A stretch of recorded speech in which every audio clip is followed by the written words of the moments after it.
बुलेटिनच्या सुरुवातीलाच बातमी नागपूरमधून समोर येते। नागपूरमध्ये भाजप प्रदेशाध्यक्ष रवींद्र चव्हाणांनी कार्यकर्त्यांना बैठकीमध्ये कानपिचक्या दिल्यात। सोशल मीडियावर कमी पडताय, डिजिटल मीडियावरचा अल्गोरिदम भाजपमय करण्याची रणनीती त्यांनी कार्यकर्त्यांना सांगितली आहे। छोटे छोटे व्हिडिओ करा, एकाला इन्फ्लुएन्सर करा, अशा सूचना सुद्धा रवींद्र चव्हाण यांनी दिल्यात। केंद्रात आणि राज्यात भाजप सरकारनं केलेली कामं सांगा, अशा सूचना सुद्धा त्यांनी केल्यात। जेनझींवर अधिक लक्ष देण्याच्या सूचना सुद्धा चव्हाणांनी या कार्यकर्त्यांना केल्यात। त्यामुळे रवींद्र चव्हाणांनी बैठक घेतली। या बैठकीमध्ये आपल्या कार्यकर्त्यांना त्यांनी कानपिचक्या दिल्यात।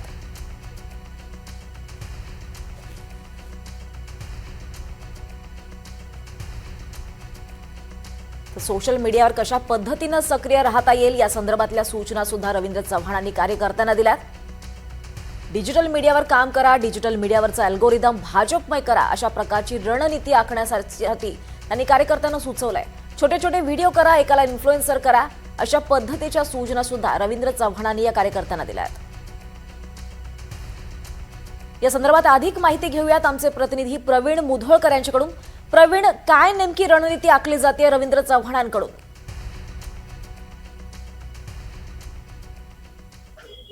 गेल्या काही काळामध्ये आपण जर कॉक्रोच जनता पार्टीचं आंदोलन पाहिलं असेल किंवा इतर जे आंदोलनं किंवा इथेनॉलचा वाद असेल, या सगळ्या याच्यामध्ये सोशल मीडियावरती भाजपला मोठ्या प्रमाणामध्ये नुकसान जे आहे ते झालेलं आहे। या तुलनेत भाजप हा गेले 12-13 वर्षापासून म्हणजे तिसरी टर्म ही सत्तेमधली आहे आणि काही राज्यांमधली चौथी वगैरे टर्म आहे।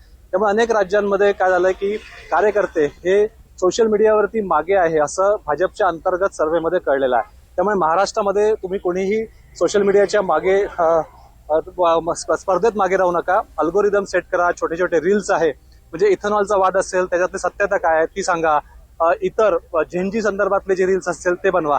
त्यामुळे आगामी काळामध्ये तिकीट देताना किंवा पक्षामधला परफॉर्मन्स चेक करताना सोशल मीडियावरती काय त्याचा प्रेझेन्स आहे त्या व्यक्तीचा हे पाहिलं जाईल। यापूर्वी मुख्यमंत्री देवेंद्र फडणवीस यांनी सुद्धा ज्याचे 25,000 फॉलोअर्स आहेत त्यालाच तिकीट दिलं जाईल असं जाहीरपणे भाजपच्या एका कार्यक्रमामध्ये म्हटलं होतं। त्यानंतर एकाच रात्रीतून एजन्सीज अनेक आमदारांनी नेमल्या आणि 25,000 पेक्षा जास्त फॉलोअर्स कसे होतील त्याकडे त्यांनी लक्ष दिलं होतं।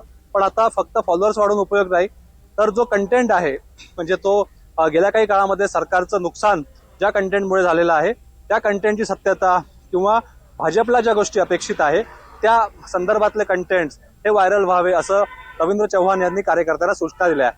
त्यामुळे आगामी काळामध्ये ट्रेनिंग किंवा या संदर्भातला जो आढावा आहे तो सुद्धा भाजपच्या वतीने घेतला जाईल, कारण की भाजप ही कॅडर बेस्ड पार्टी आहे, पार्टी विथ डिफरन्स असा दावा करते। त्यामुळे आता पार्टी ही सोशल मीडियावरती अल्गोरिदमच्या माध्यमातून आणि रील्सच्या किंवा न्यू ज्या टेक्निक्स आहे, हायब्रिड टेक्निक्स आहे, त्याच्या माध्यमातून पार्टी पुढे राहण्याचा प्रयत्न करणार आहे। निश्चितच प्रवीण, त्यामुळे येत्या काळात हे कार्यकर्ते सोशल मीडियावर सक्रिय दिसले तर वावगं ठरणार नाही। धन्यवाद या सगळ्या सविस्तर माहितीसाठी प्रवीण। दरम्यान रवींद्र चव्हाणांच्या सूचनेनंतर चंद्रशेखर बावनकुळे यांनी काय प्रतिक्रिया दिली आहे आपण पाहूयात। रवींद्र चव्हाण नागपुरात आले होते, नागपूरच्या आसपासही त्यांनी प्रवास केला। या सगळ्या याच्यामध्ये सोशल मीडियावरती पक्षानं पुढे राहिलं पाहिजे, झेन जी असेल, रील्स असेल, अल्गोरिदम ज्या सोशल मीडियाचं ते वाढवलं पाहिजे सल्ला रवींद्र चव्हाणांनी कार्यकर्त्यांना दिला। योग्य सल्ला दिला आहे, तुमच्या वेळेस सुरू झालं होतं, योग्य सूर दिला आहे की योग्य सल्ला दिला आहे माननीय अध्यक्षांनी आणि त्या अध्यक्षांनी दिलेल्या सल्ल्याचं आम्ही सर्व पालन करू।